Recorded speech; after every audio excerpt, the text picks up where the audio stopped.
जो मैंने पोस्ट किया ना, मुझे टाइटैनिक की याद आ गई। Every night in my dreams. वो बंदा पीछे डिग ही ना जाए। घर पे जो देख रहे हैं, ऑफिस पे देख रहे हैं, दोस्तों के साथ देख रहे हैं, हमसाओं के साथ देख रहे हैं, आप सबका शुक्रिया। आप बहुत अच्छे इंसान हैं। और जो नहीं देख रहे शो, शायद आगे जाके देखें, हो सकता है आप शो मेरा कभी भी ना देखें, फिर भी लव यू। आप लोगों को भी लव यू। एक दफा इसी बात पे कहना चाहूंगा, वेलकम टू हद कर दी विद मोमिन साकिब।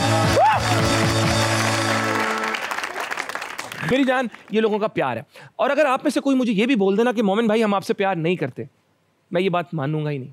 मैं मननी नहीं, मैं पाकिस्तानी है, मैं मननी नहीं है गल। हमने कभी को बात मानी है। बड़ी मशहूर एक सेइंग है कि if you can not convince them, confuse them. और यही हो रहा है हमारे मुल्क में। आज से नहीं हो रहा, बहुत सालों से हो रहा है। ये गेम लंबी चलती आ रही है। अगर हमारे मुल्क में कोई पार्टी जेन्युइन तरीके से वोट लेकर इलेक्शन जीत भी जाए तो हारने वाली पार्टी नहीं मानती। कहती है हमारा जलसा बड़ा था, हमारा वोट ज्यादा बढ़ा था, हमारा वोट पक्का था। 5 साल इसी चीज में गुजर जाते हैं। ठीक है कि नहीं? ये तो कोई बात नहीं। रिजल्ट वाले दिन मेरा को भाई मानता है। अगर फेल हो जाए, फेल तो बहन भी हो सकती है, लेकिन अबू को यही कह रहे होते हैं चेकर था कोई मसला से, मैं पेपर ठीक किया है।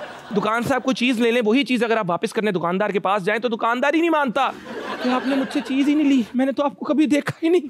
वो खरा एक्टिंग शुरू कर देता है। ये तो कोई बात नहीं। मैं चाहता नहीं कि ऐसा हो, लेकिन मुल्क में सास बहू को नहीं मानती, बहू सास को नहीं मानती। ये हो क्या रहा है? हम तो कानून को नहीं मानते यार। 200 रुपए के चलान के पीछे 35 लाख तरले कर देने हैं। मान जाओ ये है वो है, लेकिन वो मैंने पहले भी आप लोगों से कहा था कि ये बाद में आता है। स्टेज 2 स्टेज 1 में तू जानता नहीं मैं कौन हूं। भाई फोन पे बात करें, भाई बात तो करें। वो फिर जब बात नहीं होती भाई फिर माफ ही करें तो ठीक है। मानते हम किसी की नहीं है। और अगर किसी को मनवाना आता है ना, देखो प्यार इतनी प्यारी चीज है कि प्यार से आप किसी को भी मनवा सकते हो। ये ताकत है, ये मोहब्बत की ताकत है। तो मेरे हिसाब से अगर किसी को मनवाना आता है ना तो पंजाब पुलिस है। फिर बंदा मानदा है, फिर बंदा वो भी मानदा जड़ा उन्हें नहीं भी किया होता। ठीक है, वो फिर माशाल्लाह। बातें तो होती रहेंगी, हंसी की मजाक की, आपकी मेरी, लेकिन खैर वही बात है कि मानते हम अपनी है और अपने दिल की, अपने दिमाग की सुननी भी चाहिए। इसमें कोई मसला नहीं है। मसला तब होता है जब आप कोई ऐसा फैसला ले लो जिससे दूसरों को तकलीफ पहुंचे। तो ऐसा कोई फैसला अपने लाइफ में नहीं लेना। अच्छी जिंदगी गुजारते रहो, प्यार बांटते रहो। और इसी प्यारी बात के साथ मैं शो को आगे लेकर चलूंगा और बुलाऊंगा हमारे आज के मेहमान को। तो हमारे साथ जो आज मेहमान मौजूद हैं, एक बहुत ही वर्सेटाइल एक्टर हैं, बेशुमार ड्रामास किए हैं। टीवी लगाएंगे ना तो अगर ड्रामा में नहीं तो एड में आपको यही नजर आ रहे होंगे। इसका मतलब क्या है बच्चों? मतलब कि इन्होंने बेशुमार पैसे इकट्ठे किए हैं। इसका ये भी मतलब नहीं है कि आप आज उनसे उधार मांग लें, क्योंकि ये बहुत ही टैलेंटेड हैं, लाखों दिलों की जान है, बहुत हैंडसम भी हैं, दिल के बहुत अच्छे भी हैं, एक बहुत अच्छे इंसान भी। आप लोगों की भरपूर तालियों में बुलाना चाहूंगा, आपकी मोहब्बत में, जोश में, वलवले में, तालियों में उसामा खान। भाई कैसे आप? मैं गले ही मिलना चाहूँ। क्या बात, बिल्कुल। थैंक यू सामा भाई, thank you so much and welcome to हद कर दी। कैसा सफर रहा आपका? सफर बहुत थका देने वाला। मैं सांबा से हूँ, रात 11 बजे चला था, सुबह 6 बजे पहुंचा हूँ। ये उर्दू वाला सफर हुआ कि इंग्लिश वाला? ये दोनों सफर हुए, क्योंकि ड्राइवर मेरे से ज्यादा थका हुआ था। उसने कहा भाई भेरा पे रुकना है, 1 घंटा चाय पीऊंगा, खाना खाऊंगा, फिर आऊंगा।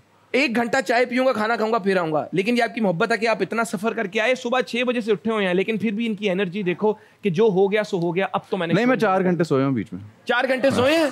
और नींद तो नहीं चाहिए, वरना सोफा लंबा। अभी मैं लाहौर में ट्रैफिक में फंसा हूँ। मुझे लगता है बातें हैं सिर्फ कि कराची में ट्रैफिक फंसती है, बारिश में तो लाहौर में फंस जाता है। लाहौर में तो ये वाटर पार्क बन जाता है। बिल्कुल ऐसे ही है। ये कलमा चौक में मैं 2 घंटे फंसा रहा हूँ। आपकी गाड़ी आई है मुझे लेने के लिए, रेस्क्यू किया मुझे। रेस्क्यू देखिए, आपको जब जब लाइफ में कोई मसला होगा हम रेस्क्यू करने आ जाएंगे। बस थैंक यू सो मच, ये आपकी मोहब्बत। अब आप कैसा फील कर रहे हैं जो आप हद कर दी पे आ गए?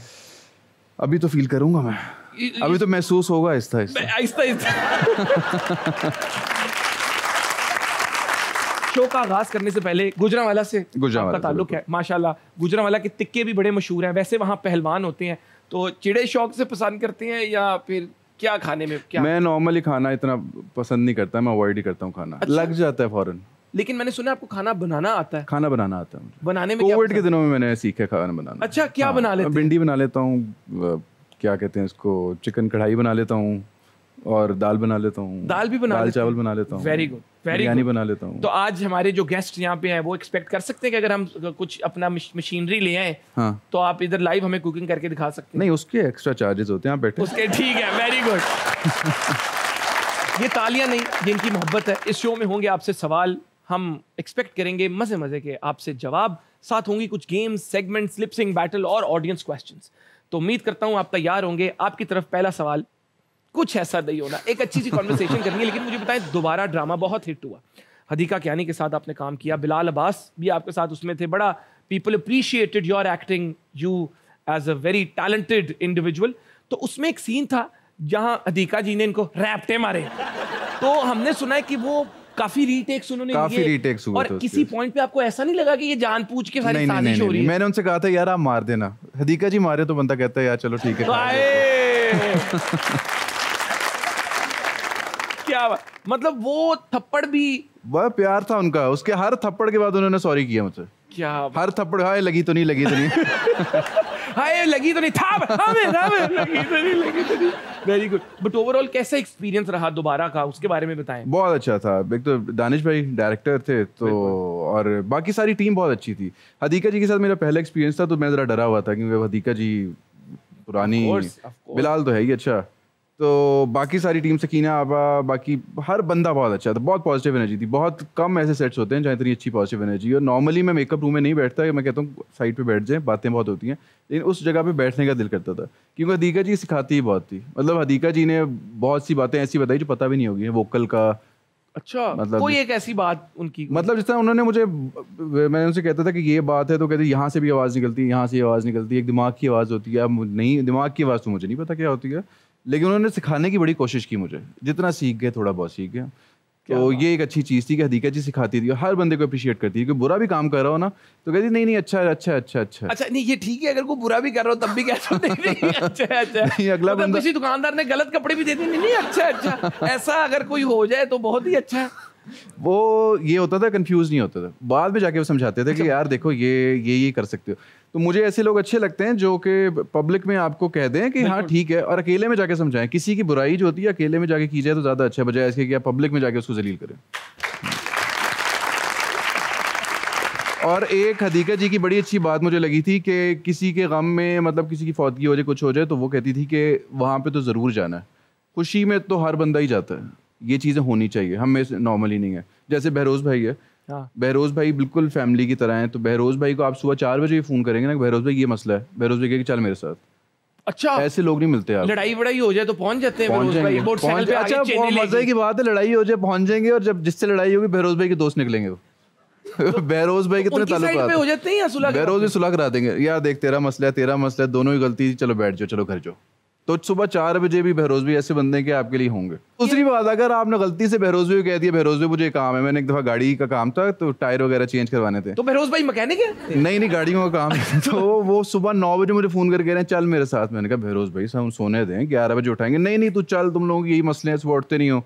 और उन्होंने काम करवाया सारा। क्या गाड़ी का इशू क्या चल रहा था? वो मैंने गाड़ी चेंज की थी तो उसके चीजें कुछ मैंने लगवानी थी। तो बहरोज़ भाई का उस टाइम पे, साल पहले की बात है। कौन सी ली? साल पहले ली थी। बताएं तो कौन सी? आप ऐसे ही शर्मा रहे हैं कि कोई शादी हो गई है, दुल्हन है। डाला लिया था साल पहले। डाला लेता है, बाबा क्या बात है भाई, तालियां। वो बहरोज़ भाई ने कहा कि चलो मेरे साथ, और उन्होंने सारे काम करवा के दिए। डाला लेने की वजह क्या थी? वैसे डराना था या दूसरों से डर लगता था? मुझे वो बहरोज़ भाई बेच रहे थे, शरोज का था, तो मैंने शरोज से कहा भाई तू मुझे दे दे। अच्छा, तो उनसे आपने डाला ले लिया। अब फुल टशन में डाले पे। हाँ, नहीं कोई टशन नहीं, कुछ नहीं, गाड़ी पार्क करनी है, घर जाके सोना है। लेकिन कराची में डाला एक थोड़ा सा सेफ्टी होती है, थोड़ा सा। अच्छा, वो ऐसे होता है ना कि ये टैंक है। नहीं मैं बताता हूँ क्यों है। सिडान जो होती है ना, छोटी गाड़ियाँ, जो गन रखता है ना, वो यूं अंदर देख लेता है अंदर वाले के पास क्या है। डाले की थोड़ी सी हाइट होती है तो अंदर से निकाल, गन करनी पड़ती है। हाँ, गन यूं करनी पड़ती है तो अंदर से आप निकाल भी सकते हैं, तो चोरी भी अवॉइड होती है। यकीन करें, मैंने ये एक्सपीरियंस किया हुआ है कि डाले को उस तरह से कोई गाड़ी आगे रोकता नहीं है, मोटरसाइकिल आगे कोई नहीं लगाएगा उसके। अच्छा, क्योंकि सिडान पे तो रोक सकते हैं लेकिन नुकसान हो जाएगा। तो ये वाकई एक फैक्चुअल बात, मतलब ये डाले ने आपको सेफ्टी प्रोवाइड की। हाँ, थोड़ी, अल्लाह करे ये शो देखने के बाद नहीं, मतलब अल्लाह ताला आपको डाले के बगैर आपको, आप पैदल भी हो तो आप सेफ हो, ये वाली दुआ है। लेकिन देखिए, मैं कहता हूँ जहां पे आप शो में हंस खेल रहे हैं, वहीं पे इस शो से अगर आप कुछ सीख नहीं रहे ना, तो थैंक यू वेरी मच, मैं निकल रहा हूँ। तो क्या सीखा? सबसे पहले तो हदीका जी की कितनी प्यारी बात उन्होंने की कि किसी की अगर आपको कोई बात अच्छी नहीं लगती ना, प्राइवेट में उसको बोलो, पब्लिक में उसको नीचा ना दिखाओ, क्योंकि पब्लिक में आप उसको नीचा दिखाओगे तो आप उसका कॉन्फिडेंस शैटर कर दोगे। पब्लिक में आप उसको चुक दो, मतलब नहीं भी चुकना तो ठीक है, बुराई ना करो, प्राइवेट में आप उसको समझाओ। दूसरा, अगर आप डर रहे हो, लाइफ में आप सेफ फील नहीं कर रहे, आपको कोई टेंशन है, डाला डाला। क्या बात है यार, ये डाले तो वैसे ही बड़े मशहूर है ना, तो फिर बात डालने से आगे लेकर चलते हैं। मुझे ना लोग मल्टी टैलेंटेड लोग बहुत पसंद है, कि जिनको एक से ज्यादा फील्ड्स का शौक हो। तो एक्टिंग तो अच्छी करते हैं, इनको घर डेकोरेट करने का भी बहुत शौक है। ये हमें पता चला कि आप इतना आपने टाइम लगाया, जब आप शिफ्ट हुए आपने अपना घर डेकोरेट किया। तो क्या इस वजह से आप शादी नहीं कर रहे कि भाभी आके सेटिंग खराब कर देगी? अच्छा, ये बड़ा मसला होता है। नहीं, ये वजह नहीं है लेकिन ये बड़ा मसला होता है कि आप घर में रह रहे हो ना, या पता नहीं आप रहे हैं कोई 8-10 साल अकेले रहे हैं ना, मैं अकेले ही है। तो आपके घर कोई मेहमान भी आ जाता है ना, और वो कहे कि यार ये हरी मिर्चन है, इस डब्बे से यहाँ पे रख दो, तो बंदे को लगता है यार तू रहने आया ना, 2 दिन रहे वापस जा। आपको इनसिक्योरिटी फील होने लग जाती है, यार ये मेरी जगह पे कैसे आगे बातें कर रहा है, या मैंने घर गंदा रखा, वो बंदा कोई आके गया यार घर रूम साफ था, गंदा था, मैंने साफ कर दिया, तो आपको लगता है कि यार मैंने रूम गंदा रखा हुआ था। हाँ, यही मुझे लगता है सासों और बहुओं वाले भी यही हो गए। हाँ। सास जब कोई बहू चेंज करती होगी ना, सास को लगता होगा मैंने गलत रखा होगा, ये वाले मसले। तो मेरी सेटिंग थी। हाँ, ये तो मेरी सेटिंग थी, इसका मतलब मैं गलत थी। उसामा भाई, मुझे आप ये बताएं कि आपके बारे में ना एक बात बड़ी मशहूर है कि आप जो आपके कॉलीग्स हैं जिनके साथ आप काम करते हैं, आप अकेले में भी उनके साथ कोई प्राइवेट बात, अपनी पर्सनल बातें शेयर नहीं करते। तो कैसे सर्वाइव किया अकेले में भी? ये आपके बारे में मशहूर है। अच्छा, मैं क्योंकि जब भी कोई ड्रामा हुआ है, तुम जिस तरह हम दोबारा की बात करें, या साजिद हसन से हो गई, साजिद भाई से एक से तुम्हारा किया था मैंने, रुबीना आपा से हो गई, तो इन सब से जो जितने भी सीनियर एक्टर्स हैं, इनसे तो मेरी बहुत अच्छी सलाम दुआ है। जितने मेरे साथ के हैं एज ग्रुप के, उनसे भी बड़ी अच्छी सलाम दुआ है। लेकिन जितने भी मसले मसाइल होते हैं, मैं कहता हूँ घर में ही रखें। इंडस्ट्री एक अलग चीज़ है, प्रोफेशनल इन्वायरमेंट एक प्रोफेशनल इन्वायरमेंट। आज का दोस्त है, कल का दोस्त ना हो, तो आप इतनी पर्सनल बातें। इसमें पता है क्या मैसेज था? उन्होंने क्या कहा, आज का दोस्त कल का दोस्त ना हो, क्योंकि कभी आप किसी के बहुत करीब होकर उसको अपनी बहुत बातें शेयर कर देते हो, और वही इंसान एक दिन आता है जब that person becomes a stranger with all your secrets. ऐसे ही। Very good. उसामा भाई, आपने गुजरांवाला से आप 2009 में तकरीबन लाहौर शिफ्ट हो, काफी साल लाहौर रहे, ACCA किया। ACCA के बाद आपने बैंक में भी जॉब की, उसके बाद दुबई भी गए फिर भी समझ नहीं लगी, फिर एक्टिंग की, और पहले ड्रामे में आपने कहा डायरेक्टर को भी समझ नहीं लगी। ये क्या मामला था? कौन सा वाला, शुरू से बताऊं मैं? ये किस तरह, ये ट्रांजिशन, ये शिफ्टिंग, ये किस अच्छा, तरह मुझे लगता है यार आपको क्योंकि लोग ना जानना चाहते हैं आपके बारे में। ये मेरा ख्याल है सबको पता है कि पाकिस्तान में कोई जो टीवी पे आता है, आपको लगता है कि यार यही चीज़ है, आपको मीडियम्स नहीं पता कि एक न्यूज़ का एक अलग है, एक्टिंग अलग है, मॉडलिंग अलग है, तो आपको पता ही नहीं होता कि कहाँ पे क्या करना है। लेकिन जिन लोगों में आप उठते बैठते हैं, आप वैसे बन जाते हैं। तो फिर उस तरह से मुझे शौक था, तो मैं जिम वगैरह पे ऐसी जगहों पे जाता था जहाँ पे एक्टर्स वगैरह होते थे वहाँ पे। तो ये मैं 2011 से एक मेंबरशिप है मेरी जिम की, वहाँ मैं जाता हूँ, सारे एक्टर्स वहीं पर आते हैं। ये कौन सा जिम है? ये स्ट्रक्चर्स। सारे एक्टर वहाँ आते हैं? आते थे, अब बहुत कम आते हैं, लेकिन आते हैं, अभी भी आते हैं। जिम से आपने दोस्ती डाली? तो हाँ, वहाँ पे एक आई हुई थी, एंजेलिना आई थी, तो audition. Angelina Jolie? Angelina Malik. अच्छा, एंजेलिना जोली पाकिस्तान की तो आई, मैंने तो पता ही नहीं चलिया। तो वो ऑडिशन वगैरह ले रही थी, तो मैंने कहा यार मेरे भी ऑडिशन ले ले। तो मैं उस टाइम बैंक में जॉब करता था। तो जिम में ही उन्होंने लिया? आपने ट्राई दिखाया? नहीं, उन्होंने उस टाइम पे वो छोटा सा कैरेक्टर था वो किया था। लेकिन फिर मैं दुबई चला गया, मैंने कहा यार पाकिस्तान में तो कुछ बनना नहीं है, बाहर चलते हैं। तो मैं दुबई चला गया था, और दुबई जाके भी जॉब नहीं मिली। अल्लाह वैसे किस्मत मेहरबान थी कि सोचा था कि ACCA करने के बाद दुबई में जॉब मिलेगी, लेकिन वहाँ पे भी जॉब नहीं मिली। लेकिन 3 महीने रहे, एंजॉय किया। आपको लगा चीन की चटनी, दुबई का चश्मा, बंगाली चाय, वहाँ पे ऐसे है कि अल्लाह ताला ने अभी तक ऐसे दोस्त दिए हैं मुझे, या ऐसे 7 लोग दिए हैं जिन्होंने बिल्कुल मदद की है। अच्छा, की मतलब ऐसे लोग जो कि मैं सोच भी नहीं सकता था। आपको पता है यहाँ से बाहर जाते हैं तो लोगों को लगता है बड़ी ऐशी करते होंगे, ऐसे बाहर 7 बंदे एक ही कमरे में रह रहे होते हैं, वो शेयरिंग होती है, एक ही वॉशरूम होता है, सारे उस तरह से रहते। तो मेरे उस तरह के दोस्त थे, जब मैं उनके साथ रहता था तो वो कहते थे यार ठीक है उसामा, जॉब नहीं मिल रही, तू टेंशन ना ले, तू यहाँ पे रह और तू घूम। इनके दोस्त बहुत ही अच्छे थे। दोस्त हो वो कहें तू दुबई आया, तूने फोकस करना है, तूने कोई जॉब ढूंढनी है, इनके दोस्त है, तू घूम फिर, हम करेंगे। नहीं, वो सुबह तू फ्राइडे नाइट को जा यार, तू पार्टी कर। सुबह 7 बजे मुझे उठाते थे या CV ड्रॉप कर। अच्छा, नहीं फिर ठीक है। सुबह 7 बजे उठा के जाते थे, मुझे CV ड्रॉप कर, 5 बजे तक बाहर भी फिर आते थे, फिर रात को वीकेंड्स पे। अच्छा, आपके पास टाइम कहाँ होता है बाहर जब होते हैं तो? आपके पास दोस्तों से बहुत अच्छे दोस्त थे आपके। लेकिन हाँ, अल्हम्दुलिल्लाह जो भी दोस्त मिले वो अच्छे दोस्त मुझे मिले। इसी के साथ चलेंगे अगले सेगमेंट की तरफ, जो कि हमारे शो की एनर्जी को अपलिफ्ट कर देगा, हमारे शो की वाइब उठा के रख देगा। उस सेगमेंट का नाम है लिप सिंक बैटल।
ये देखिए, जिंदगी में अगर शुरू में आप किसी चीज से झिझकिचाओ तो कोई बात नहीं, go for it, you will and up enjoying it for sure.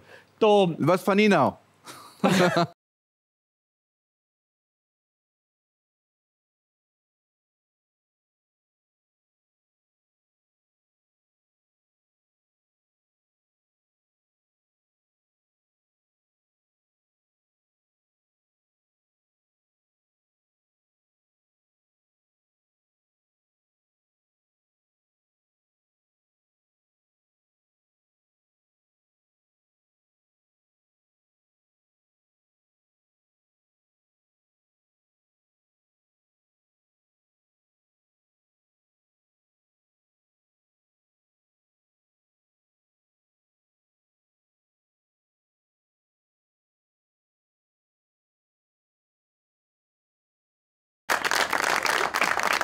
And मुझे नजर आ रहा था कि वो इसको एंजॉय कर रहे थे। आपने खुद एंजॉय किया? मैं बचपन से एक बात कहता हूँ कि यार एक जो चीज़ मिसिंग है ना, वो एक बहुत अच्छा डांस, जो मैं कहता हूँ कि यार कोई बंदा मुझे सिखा दे, बहुत अच्छा।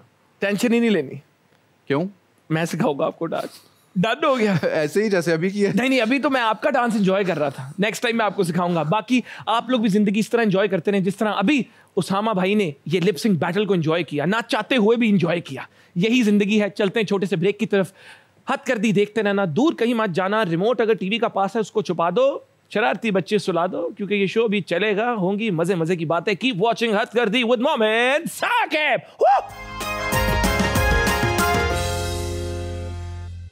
Welcome back ladies and gentleman, कैसे हैं? उम्मीद करता हूं खैरियत से होंगे। शो को आगे लेकर चलते हैं और अगला सेगमेंट है ऑडियंस क्वेश्चंस। अस्सलाम वालेकुम। तो मेरा सवाल है आपसे कि अगर कोई लड़की आपसे शादी के लिए शर्त रख दे गाना सुनाने की, ठीक है, तो आप कौन सा गाना सुनाएंगे उसको? वो कहेंगे ना कर देंगे। नहीं रहने दो। क्योंकि गाना सुनने के बाद वो भाग जाएगी, तो बेहतर है कि पहले इनकार कर दें। वो कोई मसला नहीं है, लेकिन सुनाना तो चाहिए ना।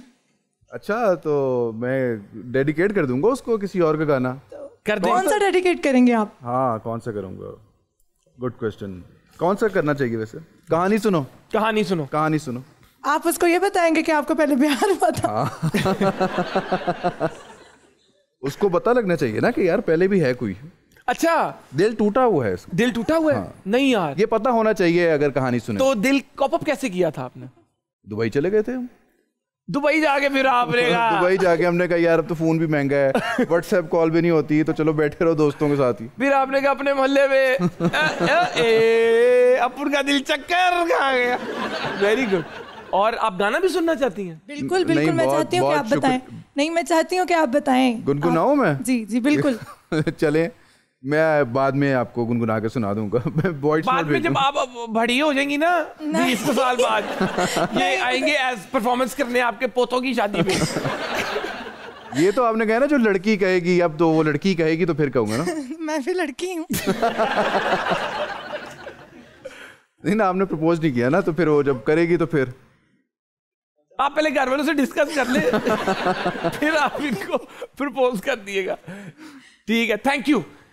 आपकी किस्मत में गाना नहीं था, तो अगले सवाल की तरफ चलते हैं। कोई बात नहीं, उम्मीद नहीं आपने हारनी। नेक्स्ट कौन है जी? अस्सलाम वालेकुम। वालेकुम सलाम। क्या नाम है? मोहम्मद फैसल। क्या करते हैं? फोरेंसिक साइंस का वेरी स्टूडेंट। गुड। वो जो सीआईडी में जब लाश अंदर जाती थी तो जो उसका चेक एंड बैलेंस होता है, डेंटिंग मेंटिंग। जी जी। Very good. सवाल लाए हो? जी जी। पूछो फिर। जी सर, आप इतना खूबसूरत और हैंडसम है, तो कभी किसी लड़की ने ये कहकर इनकार किया है कि अपनी शक्ल देखी है? हाँ, कहा है यार, कहा है। वो पुरानी बात है, 10 साल पहले। एक सेकंड है। हाँ, उसने कहा तुम प्यारे नहीं हो यार, वो दूसरा ज्यादा प्यारा है।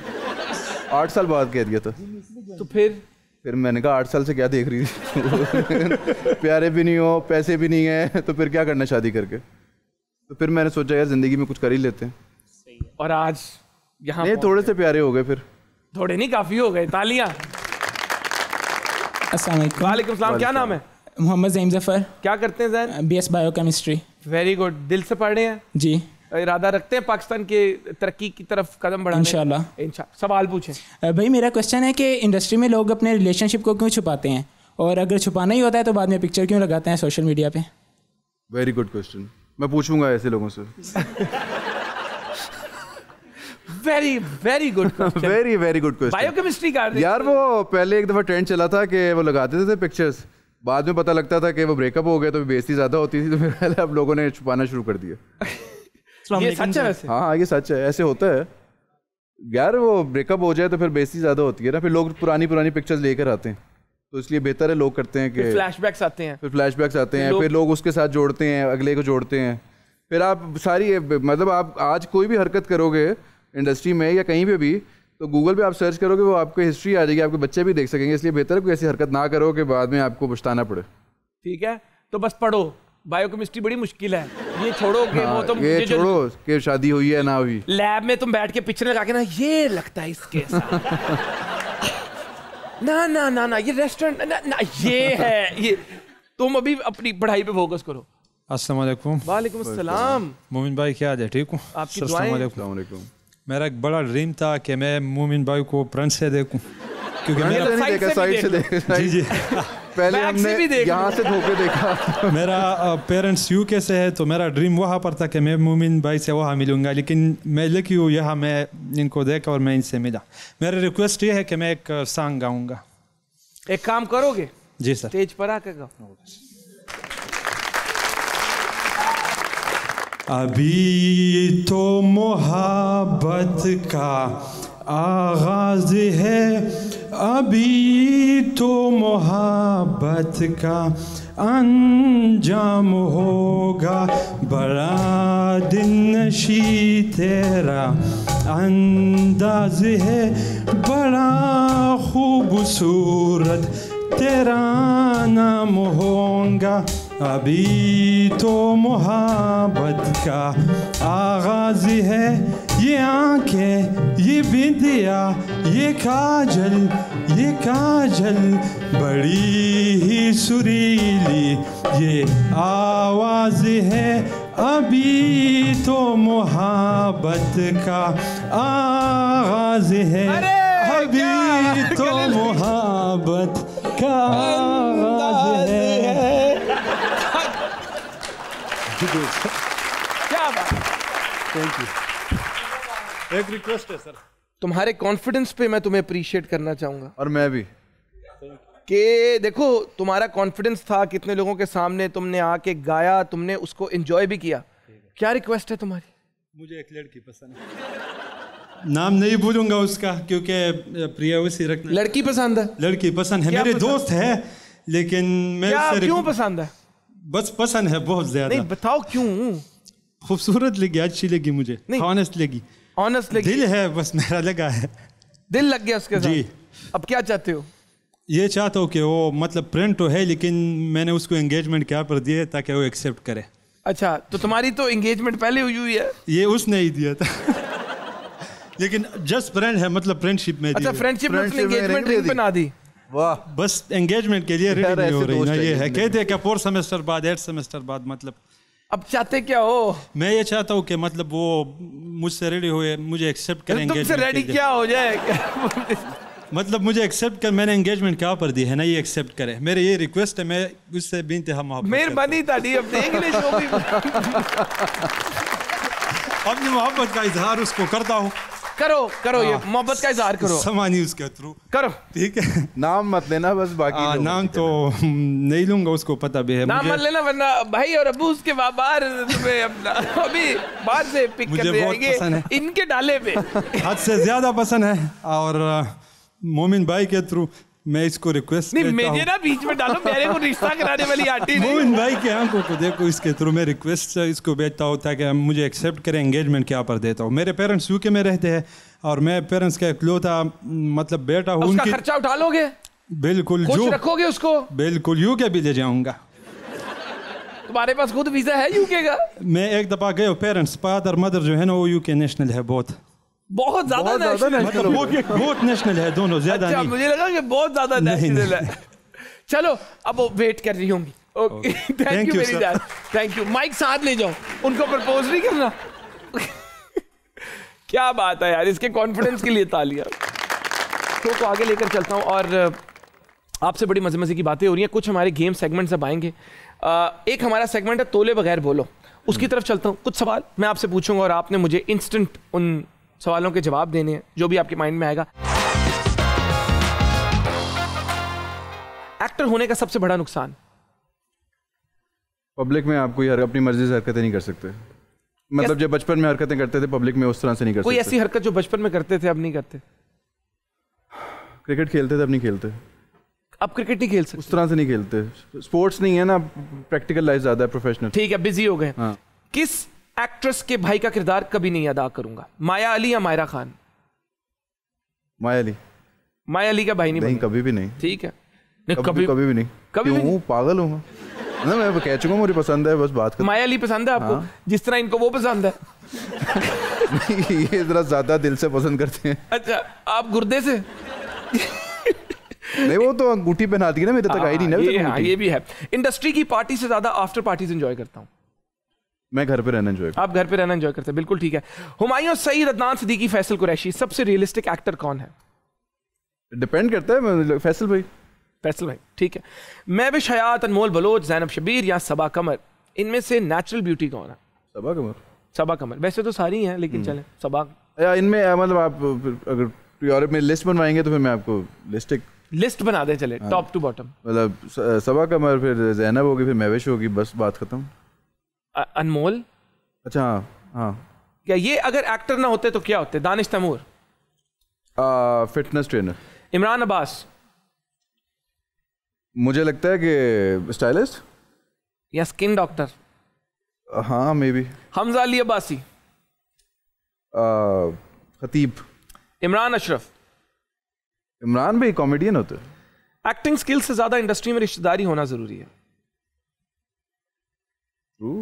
ओके, मजेदार से सेगमेंट के लिए मजेदार सी। तो मुझे बताएं, टिल डेट सेट पे सबसे कोई वियर्ड फनी एक्सपीरियंस जो आपको याद हो? है? अरे यार, नहीं है ऐसे। मतलब कोई मिसाल दें आप, किस तरह का? मिसाल अब मेरी ना ही ले तो बेहतर है। मिसाल कोई भी वियर्ड या फनी एक्सपीरियंस जो आपको याद? मेरे एक सेट पे एक बड़ा अजीब सा एक्सपीरियंस हुआ था, एक कमर्शियल के। उस पे ये जो फानूस लगे हुए होते हैं, बिल्कुल। तो हम कर रहे थे कमर्शियल, और वहाँ से सारा क्राउड ने चल के आना था, और अचानक से फानूस गिर गया, और इत्तेफाक से वहाँ पे कोई नहीं खड़ा हुआ था जहाँ फानूस गिरा, और वो इतना बड़ा फानूस था कि आपको लगता है कि ये ओम शांति ओम के जो एंड में हुआ था, बिल्कुल वैसे ही। हम सारे बच गए उस पे। एकदम मैं सैड, पता है क्यों हो गया हूँ? ब्रेक लेनी पड़ रही है और चैनल्स चलते इस तरह, ब्रेक के बगैर गुजारा नहीं होता। तो आपने कहीं नहीं जाना। Will be right back, keep watching हद कर दी विद मोमिन साकिब। Thank you. सिर्फ एक सेकंड रुकेंगे, सिर्फ एक सेकंड। मैं बड़ा मिस कर रहा हूँ उन लोगों को। Welcome back. कैसे आप लोगों को मिस कर रहा था। एकदम उनसे बात हो रही, मैंने कहा यार वो लोग नहीं है, तुम क्यों बात करें? क्योंकि शो तो आपके लिए कर रहे हैं ना। ऐसी बात नहीं, अपने लिए भी कर रहे हैं। खुद इंजॉय करेंगे तो आप इंजॉय करेंगे। आ जाए वापस शो शुरू करते हैं। अगले सेगमेंट की तरफ चलते हैं जिसका नाम है मूड स्विंग्स। मैं एक डायलॉग बोलूंगा, फिर आपने एक सर्टेन इमोशन में वो डायलॉग बोलना। डॉक्टर साहब, ऐसा लग रहा है मेरे पेट में जहाज घूम रहा है, ना ये टेक ऑफ कर रहा है ना लैंडिंग कर रहा है, बीच में ही अटका हुआ है, मेंटली इल, फुल साइको है आप। एक्सप्रेशन देना। ये डायलॉग इस इमोशन के साथ बोलना है आपने। कैम 2 में। डॉक्टर साहब, ऐसा लग रहा है कि मेरे पेट में ना जहाज घूम रहा है, ना टेक ऑफ कर रहा है, ना लैंडिंग कर रहा है, कहीं बीच में फंस गया। तालियां। जज साहब, मेरा यकीन कीजिए, मैं बेगुनाह हूं। मैं हाथ जोड़ता हूं। मैं अपनी जवानी सलाखों के पीछे नहीं गुजारना चाहता। Full angry Sunny Deol. जज साहब, मेरा यकीन कीजिए, मैं बेगुनाह हूं। मैं हाथ जोड़ता हूं आपके सामने। मैं अपनी जवानी के सलाखों के पीछे नहीं गुजार सकता। झूठ झूठ झूठ। तालियां। वाह। अच्छा जी, पुराने जमाने के एग्जैजरेटेड जो शायर नहीं होते, फिल्में सिर्फ 3 चीजों की वजह से चलती हैं। एंटरटेनमेंट, एंटरटेनमेंट और एंटरटेनमेंट। और मुझे एंटरटेन करना बिल्कुल नहीं आता। पुराने जमाने के शायर हैं आप। फिल्में सिर्फ 3 चीजों से चलती है, एंटरटेनमेंट, एंटरटेनमेंट और एंटरटेनमेंट। और मुझे एंटरटेन करना बिल्कुल नहीं आता। अरे very nice, very nice. This is entertaining Indeed. Last, कभी किसी की दोस्ती पे एतबार नहीं करना चाहिए। इंसान गिरगिट से भी तेज रंग बदलता है। तुम्हें ही देख लो रोते हुए। कहाँ है? कभी किसी की दोस्ती पे एतबार नहीं करना चाहिए। इंसान क्रिकेट से भी तेज रंग बदलता, तुम्हें देखा। क्या बात है, वेरी नाइस। इसके बाद एक और गेम छोटी सी इनके साथ खेलना चाहूंगा जिसको कहते हैं इशारों में कह दो। मैं एक वर्ड बोलूंगा या एक फ्रेज, तो जो भी जेस्चर या एक्सप्रेशन आपके माइंड में आएगा आपको वो करके दिखाना होगा और आपने अपने कैमरा में देखना है। बॉलीवुड फिल्म, हाँ बॉलीवुड फिल्म, ओके। पाकिस्तानी सियासत, ओके। पसंद की शादी, मेरा पहला प्यार,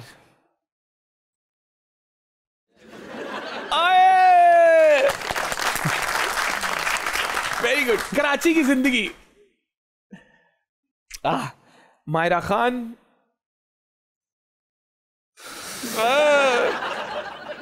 सहर खान,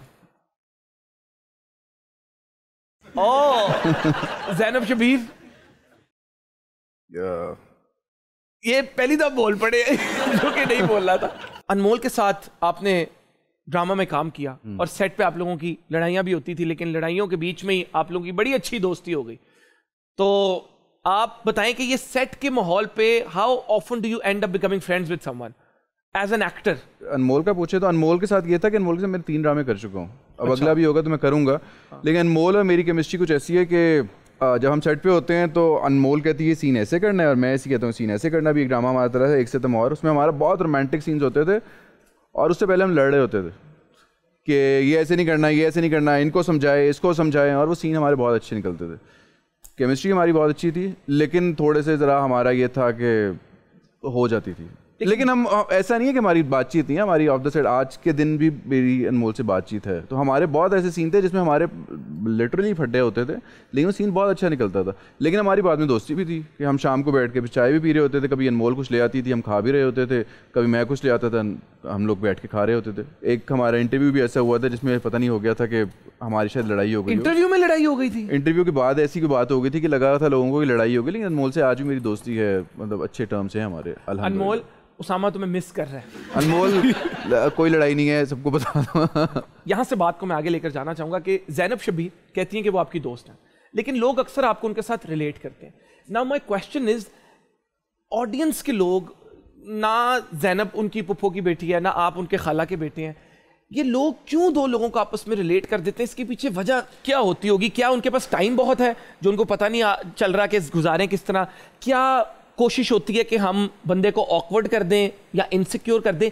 ये क्या वजह है कि लोग दो लोगों को आपस में रिलेट कर? मैं भी गया कश्मीर गया अम्मी अब्बू के साथ, तो मैं गाड़ी में बैठा हुआ था, मेरे साथ एक लड़की आई, उसने नॉक की आंटी थी, मैंने शीशे नीचे किया, बीवी कहाँ है तुम्हारी? कौन सी? हाँ ज़ैनब कहाँ है? नहीं है उसके साथ। एक बस साथ गुजर रही है, लड़कियां थी, वो कॉलेज बस जा रही थी, उन्होंने कहा वो ज़ैनब शबीर का मंगेता है। ज़ैनब शबीर, अब्बू ने कहा हाँ तुम्हारी होगी मंगनी। मुझे नहीं बुलाया बेटा, मुझे नहीं बुलाया बेटा। कि दो यार, लेकिन खुशी की बात है कि मेरा को खर्चा नहीं कराया। अब्बू के दोस्त मुझसे आए कह रहे हैं खान साहब शर्त लग गई, साड़ी मंगनी हो गई पुत्र दी, खाने की लग गई। मैंने कहा यार बद मुझे लेके जाए, मैं खाऊंगा रोटी। कहाँ लगी है शर्त? नहीं हुई, मतलब लोगों ने बना लिया कि हो गई है, तो क्या तो शर्त लगाने ऊपर से सिर्फ खाने की और सिर्फ खाने की। सम रिसर्चर्स से कि ये इंसानों को अच्छा भी फील करवाता है, क्योंकि जब भी आपको किसी सिचुएशन के बारे में पूरी इंफॉर्मेशन नहीं होती ना, आप अपनी अजम्पशन क्रिएट करके उस सिचुएशन का कंट्रोल ले लेते हो कि नहीं नहीं नहीं इनका तो सीन ही है। आपके अंदर फिर आपको बड़ी अच्छी फीलिंग आना शुरू हो जाती है कि ओके आई नो इट, अब मुझे समझ लगी क्या हो रहा है। तो यार आप अपने टाइम को अच्छी जगह पे इस्तेमाल करो, आप अपने टाइम से अपनी ज़िंदगी को बेहतर करो, बनिस्बत के आप CID की तरह 2 पिक्चरें लगा के उनके ऊपर वो सुइयाँ लगा गया है 2 महीना। क्या हो गया? इट वाज अच्छा fun, good vibes. I hope you enjoyed the show. मैं जब आ रहा था ना, तो मैंने 8-9 लोगों से पूछा कि यार जाना चाहिए कि नहीं जाना चाहिए। किसने कहा नहीं जाना चाहिए? मतलब मैंने 2-3 दोस्तों से पूछा, मैंने मतलब ज़ैनब से पूछा, नाजिश से भी मैंने पूछा, वो अभी होके गई हैं, तो उन्होंने भी कहा कि अच्छा है, मोमिन का शो वो है जिसमें कोई कंट्रोवर्सी नहीं है, कोई ज़बरदस्ती के सवाल नहीं पूछे जाते, तो जाना चाहिए ऐसे शो पे। तो फिर मैंने सर्च की कि यार ऐसी जगह तो नहीं है कि जहाँ पे कोई मसला मसाइल आए, क्योंकि आपको डर ही लगता है। और जब मैं आके आया हूँ तो एक्सपीरियंस ऐसे रहा है। जब हमने बैक स्टेज भी ये बात की है कि यार जो भी बोलना है वो अच्छे से बोलना है। और मोमिन की वाइब भी अच्छी है। नहीं तो नहीं, यू आर टू काइंड। मेरी यही कोशिश होती है कि अगर अल्लाह ताला ने प्लेटफॉर्म दिया है तो it is very easy to use this to do things जो बहुत शॉर्ट लिव्ड हो, बहुत इंस्टेंटली आपको ट्विटर पे आप आ जाएं। बट आई थिंक चीज़ वही करनी चाहिए कि अगर मैं ये शो 20 साल बाद भी देखूं, जब मैं ये नहीं कर रहा हूँ तो आई शुड फील सेटिस्फाइड। तो शो का एंड हम हमेशा किसी ऐसी बात से करते हैं जिस बात से मुआशरे में कोई बेहतरी आ सके। तो आज मैं चाहूँगा हम बात करें थोड़ी सी आपके साथ हेल्दी वर्किंग एनवायरनमेंट पे, कि हम सबको काम करना पड़ता है, काम करते हैं तो ज़िंदगी चलती है, खाना खाते हैं, बिजी भी रहते हैं, लेकिन अक्सर जो हमारा वर्किंग एनवायरनमेंट होता है वो बड़ा टॉक्सिक हो जाता है। एक दूसरे की हम टांग खींच रहे होते हैं, दूसरों की चुगली कर रहे होते हैं, किसी की प्रमोशन हो भी जाए तो हम खुश नहीं हो रहे होते, या काम पे नेगेटिविटी क्रिएट करने की कोशिश करते हैं। तो हमें चाहिए कि हम इन चीज़ों को ख़त्म करें, क्योंकि जब एक हेल्दी वर्किंग एनवायरनमेंट नहीं होता ना, तो आपके जो एम्प्लॉयज़ भी होते हैं, एक तो उनकी प्रोडक्टिविटी भी डिक्रीज़ करती है, एंड आई एम श्योर उसकी वजह से आपकी कंपनी के ओवरऑल प्रॉफिट्स भी डिक्रीज़ करते होंगे। आपके एम्प्लॉयज़ की जो फीलिंग्स हैं ऑफ सेफ्टी वो कम हो जाती हैं, decrease feelings of psychological safety, ज़्यादा नेगेटिविटी काम पे आती है, आपका एम्प्लॉय टर्नओवर भी इंक्रीज हो जाता है, एक छोड़ के गया फिर दूसरा आया। तो हमें चाहिए कि एज एम्प्लॉयज़, एज एम्प्लॉयर्स, हम अपना वर्किंग एनवायरनमेंट जितना अच्छा रख सकें, जितना पॉजिटिव रख सकें, उतना ही आपके लिए भी बेहतर है, आपकी कंपनी के लिए भी बेहतर है, आपके एम्प्लॉयज़ की मेंटल हेल्थ के लिए भी बेहतर है, और आपके ओवरऑल मुल्क के लिए भी बेहतर है। आपकी कंपनी तरक्की करेगी, मुल्क भी तरक्की करेगा। तो ताड़ी मेहरबानी की फ़ायदा यार है, टेंशन आता है, छोटी सी ज़िंदगी है, काम करना प्यार मोहब्बत के साथ करो। ये मेरी तरफ से था। बाकी उसामा भाई आपका इस पर क्या थॉट है? कि सबसे ज़्यादा बड़ा मसला ये आता है कि लोग शॉर्ट टर्म सोचते हैं कि आज हमें फ़ायदा हो जाए, आज ही हो जाए। जो आप डिज़र्व करते हैं आज आपको नहीं मिल रहा, लॉन्ग रन में आपको मिल जाएगा। आज ना करें कोई ऐसे लड़ाई, कोई झगड़े। बहुत से एम्प्लॉयज़ होते हैं आपस में, या फिर हम एक्टर्स भी आपस में एक दूसरे से लड़े होते हैं किसी ना किसी बात पे, कोई प्रमोशन की बात पे या किसी टाइमिंग की बात पे। लेकिन आप लॉन्गर रन में देखें तो आपको फ़ायदा होगा। आप अपने टाइम आने का वेट करें, बजाय इसके कि आप दूसरे के टाइम पे वो चीज़ें एक्सपेक्ट करने लग जाए जो दूसरे को मिल रही है। अल्लाह ताला ने आपके लिए अगर रखा हुआ है तो आपको मिलेगा, कोई बंदा आपसे छीन नहीं सकता। तीसरी बात यह है कि जब आप एक ऐसे माहौल में काम कर रहे हो जो बहुत टॉक्सिक होता है, आप जब घर जाते हैं ना तो आप साथ लेके चले जाते हैं, आपकी तबीयत ख़राब होती है। मैंने एक सेट पे काम किया था जिसमें मुझे लगता था कि मुझे रोना आता था रोज़ाना कि यार मैं क्यों काम कर रहा हूँ यहाँ पे। और जब मैं घर जाता था तो मैं हर बंदे से लड़ रहा होता था। वो जब ड्रामा ख़त्म हुआ तब मुझे एहसास हुआ कि यार इस वजह से मेरी तबीयत ज़्यादा ख़राब होती थी, या इस वजह से मेरे मूड स्विंग ज़्यादा थे। तो जब आपका एक इन्वायरमेंट बहुत ख़राब होगा, बहुत टॉक्सिक होगा, तो वो सारा का सारा आपके अंदर आएगा। हम लोग तो ड्रामे करते हैं 3 महीने, 6 महीने, 8 महीने, ड्रामा ख़त्म हो गया। लेकिन जो लोग ऐसी जगह पे काम करते हैं जिन्होंने सारी उम्र वहाँ पे काम करना है, तो उनके बिहेवियर में क्या चीज़ें अडॉप्ट होती है वो आप फिर सोचें कि वो कितना आगे तक जाता होगा। Thank you so much. इस बात पर गौर करें। बिल्कुल ज्वाइन करने से पहले कहूँगा कि उन्होंने कहा ना कि जब मैं घर जाता था फिर मैं घर वालों से भी लड़ता था, तो उनके काम पे जो उनको इन्वायरमेंट मिलता था वो उनको तो अफेक्ट करता था, फिर उसकी वजह से वो उनके घर वालों को भी आई एम श्योर अफेक्ट करता होगा। ऐसे ही तो इस बात पर गौर करें और ज़िंदगी में हंसते खेलते रहें। छोटी सी ज़िंदगी है। मिलते हैं आपसे हद कर दी के अगले एपिसोड में। तब तक के लिए अल्लाह हाफ़िज़।